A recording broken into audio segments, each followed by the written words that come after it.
Machine learning is a powerful tool for marketers to make data-driven decisions and optimize campaigns.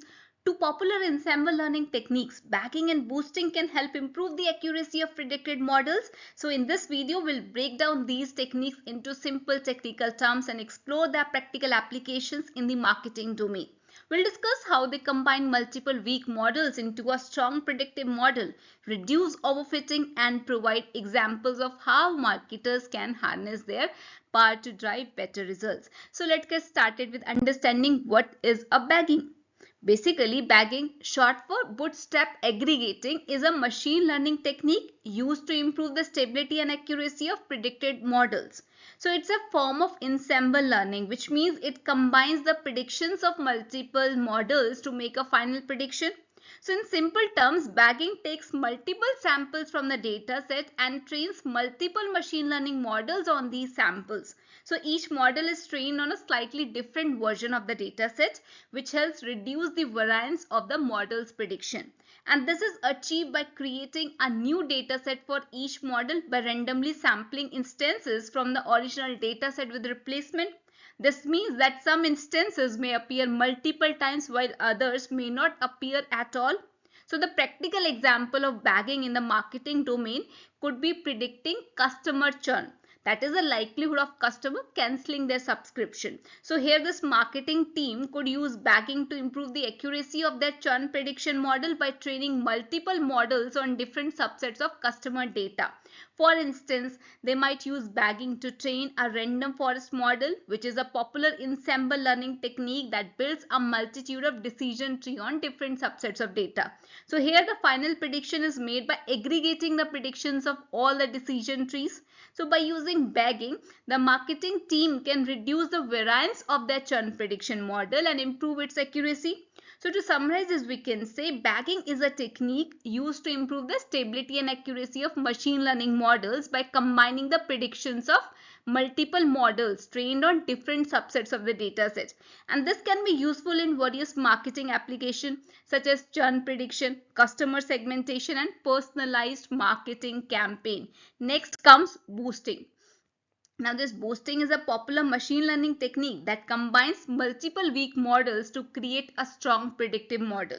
So, unlike bagging, boosting trains models sequentially, with each new model trying to correct the mistake made by the previous models. So, here idea is to build a strong model that is more accurate and robust than any of its individual components. So, in simple words, boosting is a process of iteratively training weak models, refining them based on their mistakes, and combining them to create a strong model.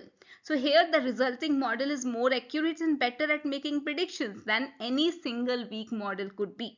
A practical example of boosting in the marketing domain is email subject line optimization.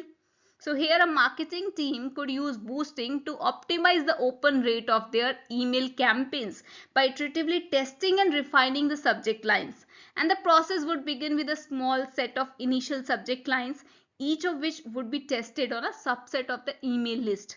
So here the performance of each subject line would be evaluated and the next set of subject lines would be generated based on the performance of the previous ones. For example, a boosting algorithm might select subject lines that perform particularly well in the previous iteration and modify them slightly to create new subject lines for the next iteration.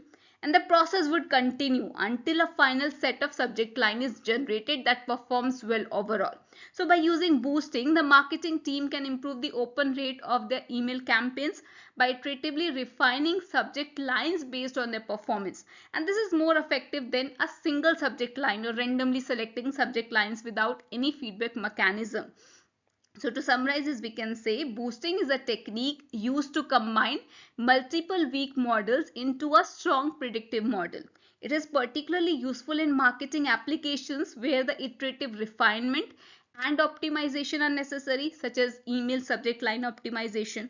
And boosting allows marketing teams to iteratively improve the performance of their campaigns by training models and refining them based on their mistakes, ultimately leading to better results.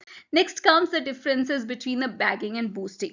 First difference is in the approach, where bagging trains multiple models independently on different subsets of the data set. Boosting trains models sequentially. refining each subsequent model based on the mistake of previous models. Next comes diversity. So bagging aims to create diversity among the models by training them on different versions of the data, whereas boosting creates diversity by iteratively generating new models that focus on the instances that were misclassified by the previous model.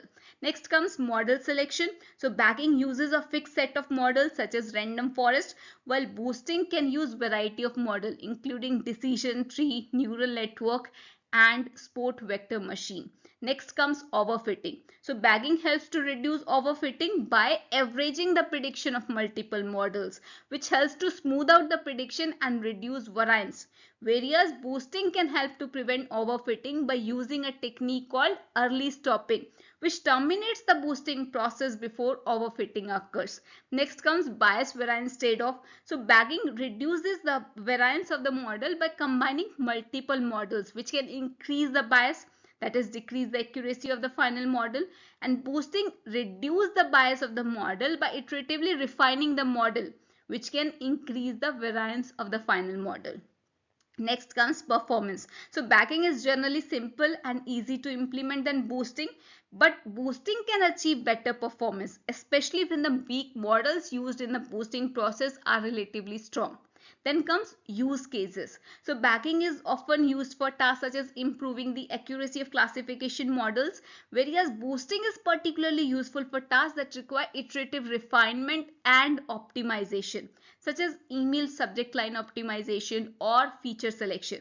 So to summarize this, we can say both bagging and boosting are techniques used to improve the performance of machine learning models. So while they share some similarities, they differ in their approach, model selection, diversity generation, and the trade-off between the bias and variance. So understanding these differences is crucial in selecting the appropriate technique for your specific problem and data. Thank you.